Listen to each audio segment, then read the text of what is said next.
ଲକ୍ଷ୍ମଣ ଲକ୍ଷ୍ମଣ କି ଆଦେଶ ପ୍ରଭୁ?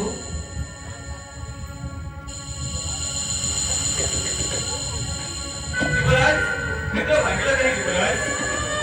ମହାମନ୍ତ୍ରୀ ଶ୍ରୀମନ୍ତ ମହାଶୟ ଦେଖୁଛ ଦେଖୁଛ ଅଯୋଧ୍ୟା ପରିତ୍ୟାଗ କରି ଆମ୍ଭମାନଙ୍କୁ ଅନୁସରଣ କରି ମୋ ପ୍ରଜାମାନେ କିପରି ଦୁଃଖରେ ରାତ୍ର ଯାପନ କରୁଛନ୍ତି।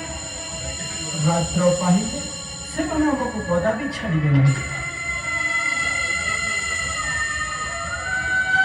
ହେ ଅଗ୍ରଜ, ଆମ୍ଭେମାନେ କି ଉପାୟ ଅବଲମ୍ବନ କରିବା ଏମାନଙ୍କଠାରୁ ବିଦାୟ ନେବା ପାଇଁ?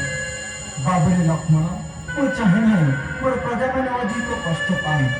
ହେ ରାମ, ଆପଣ କଣ ଚାହୁଁଛନ୍ତି ରାମ? ମହାମନ୍ତ୍ରୀ ଶ୍ରୀମନ୍ତ ମହାଶୟ, ଆଜ୍ଞା ଯୁବରାଜ। ମୁଁ ଏହା ହିଁ ଚାହେଁ। ରାତ୍ର ପାହିବା ପୂର୍ବରୁ ମୋର ପ୍ରଜାମାନେ ନିଦ୍ରାରେ ଶୋଇଥିବା ସମୟରେ ଆମ୍ଭେମାନେ ଏହି ସ୍ଥାନ ପରିତ୍ୟାଗ କରିବା। ଆଜ୍ଞା ଅଗ୍ରଜ, ଆପଣଙ୍କ ଚିନ୍ତା ଯଥାର୍ଥ। ଆପଣ ଯଥାର୍ଥ କହୁଛନ୍ତି। ଆପଣ ଯଥାର୍ଥ କହୁଛନ୍ତି। ମହାମନ୍ତ୍ରୀ ଶ୍ରୀମନ୍ତ ମହାଶୟ, ଆଜ୍ଞା ଆମର ରଥର ଚକକୁ ଚତୁର୍ଥିକ ଚିହ୍ନଟ କର, ଯେପରି ଆମ୍ଭେ କେଉଁ ଦିଗକୁ ଗଲେ ପ୍ରଜାମାନେ ପ୍ରାତଃ କାଳେ ଜାଣିପାରିବେ ନାହିଁ।